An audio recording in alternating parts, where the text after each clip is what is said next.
I am the Tofu Golem. Please enjoy the video. In this video, I will explain how to make a carousel in Webflow. First, navigate to the Elements panel and drag a slider component onto your canvas. This foundational element provides the structure for your rotating content.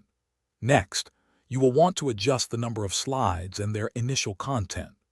Finally, customize the navigation arrows and dots to match your site's aesthetic, ensuring a seamless user experience for your visitors. Now, let's dive into making your carousel visually appealing.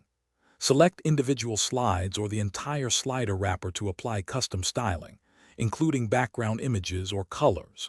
You can fine-tune the animation duration, perhaps setting it to 500 milliseconds, and choose an easing curve for a polished transition between slides. Remember to optimize your design for mobile, tablet, and desktop views, ensuring a consistent look across all devices.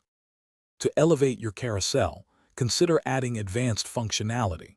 You can embed custom JavaScript to create unique interactions, like a progress bar or custom pagination. For content-rich sites, bind your slider to a collection list, allowing dynamic content to populate each slide automatically. Don't forget to enable autoplay, setting a delay of perhaps 5 seconds to engage users without requiring manual interaction. Finally, let's discuss best practices for a high-performing carousel. Always compress your images to reduce file sizes, aiming for a total carousel load time under 2 seconds. Implement area labels and keyboard navigation to ensure your carousel is accessible to everyone, including those using screen readers.